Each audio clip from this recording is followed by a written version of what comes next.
mengenai ini. Tanda tangan Presiden Joko Widodo pada Minggu di Peraturan Presiden Nomor 95 dan 96 Tahun 2020 menyetujui pengangkatan 2 wakil menteri di Kementerian Tenaga Kerja dan Kementerian Koperasi dan Usaha Kecil Menengah.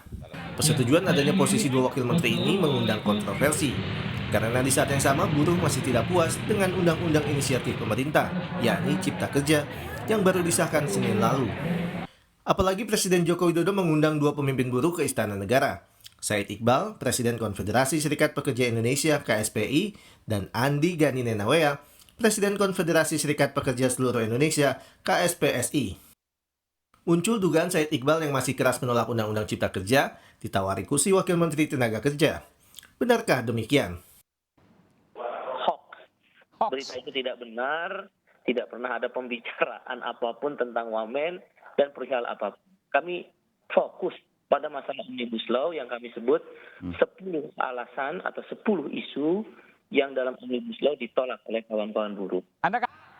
Bahkan, Said berani menjamin akan menolak posisi Wakil Menteri Tenaga Kerja bila ditawarkan Jokowi. Menolak. Kan dari awal sudah bilang. Oh, Anda akan menolak? Menolak. Pastilah. Karena nggak ada kita pikiran semacam itu. Kita fokus di Omnibus Law. Bahkan saya menduga ada framing berita ketika kami sedang mempersiapkan mogok nasional sesuai konstitusi, Undang-Undang Nomor 9 Tahun 98 tentang kemerdekaan pendapat di muka umum, dan kami sedang mempersiapkan perlawanan terhadap DPR yang bagi kami mengkhianati ya. Melobi pemimpin serikat pekerja bukan baru kali ini dilakukan Jokowi. Oktober tahun lalu, Jokowi juga mengundang 2 presiden serikat pekerja ke Istana Negara.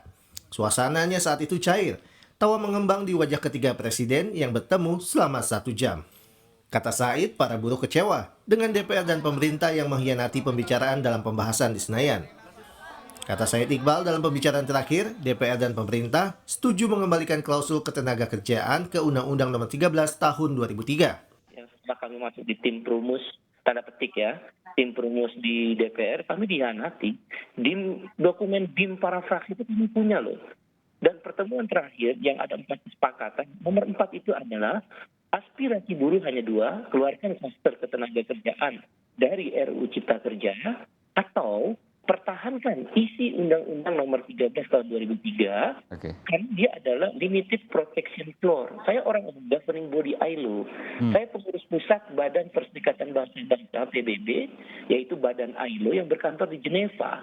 Saya baca peta dunia, kami berdiskusi banyak hal. Bahkan saya kadang-kadang menjadi anggota panel terhadap beberapa isu, misal multinational enterprise. Menurut Said Iqbal, buruh akan menagih janji pemerintah tentang 10 klausul yang masih jadi keberatan. Nah, kalau memang benar, kan kita punya 10 isu. Kalaulah benar, 3 isu sudah kembali ke Undang-Undang 13 2003, kita bisa terima. Tapi kalau tidak benar, kita akan tolak. Yaitu isu PHK, isu sanksi pidana, dan isu tentang tenaga kerja asing. Ada perubahan sedikit katanya di Undang-Undang imigrasi. 7 isu yang lain kami telah lakukan, itu maka kami mogok nasional. Soal tambahan 2 posisi Wakil Menteri, pengamat politik Universitas Islam Negeri Syarif Hidayatullah, Adi Prayitno, menilai adalah langkah yang salah dilakukan Presiden Joko Widodo.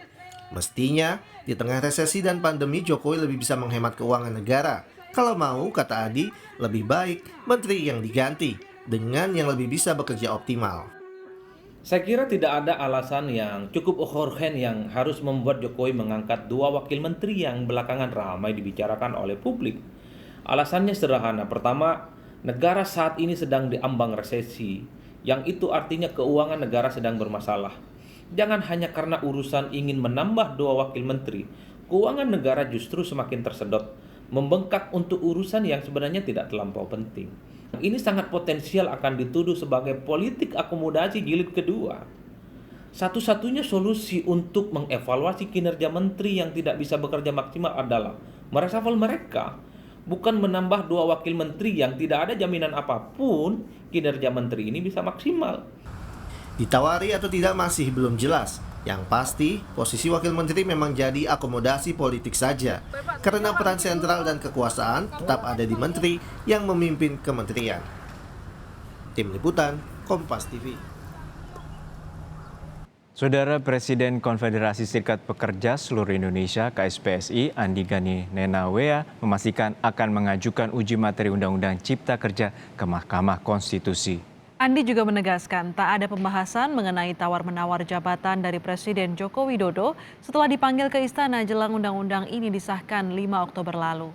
Andi Gani Nenawea pada Senin 5 Oktober lalu dipanggil ke istana bersama Presiden Konfederasi Serikat Pekerja Indonesia KSPI Said Iqbal. Namun Andi menegaskan tidak ada pembahasan mengenai tawar-menawar jabatan Wakil Menteri dari Presiden Joko Widodo. Pertemuan tertutup yang digelar sebelum paripurna itu hanya untuk memperjuangkan rancangan Undang-Undang Cipta Kerja agar tidak disahkan DPR dan pemerintah menjadi undang-undang. Namun karena akhirnya disahkan, KSPSI akan menguji materi Undang-Undang Cipta Kerja ke Mahkamah Konstitusi. Sikap KSPSI sebagai konfederasi buruh terbesar di Indonesia, kami akan mengambil langkah konstitusi untuk mengajukan judicial review ke MK dalam waktu segera. Siang ini kami sudah melakukan rapat terbatas bersama seluruh jajaran pengurus dan mempersiapkan tim hukum untuk mempersiapkan gugatan tersebut. Mengenai rumor penawaran jabatan di istana dan lain-lainnya, saya tegaskan di kesempatan ini tidak ada sama sekali pembicaraan mengenai jabatan. Karena pada waktu awal pembentukan kabinet pun, saya sudah diminta masuk kabinet dan saya menyampaikan kepada Presiden, lebih baik saya tetap menjadi Presiden KSPSI dan menjadi Presiden Komisaris BUMN di PTPP. Jadi menanggapi rumor tersebut, saya pastikan bahwa itu tidak ada dan dipastikan tidak ada soal negosiasi jabatan, apalagi soal 2 wamen, lalu ada 2 presiden buruh dan itu saya nyatakan hoax.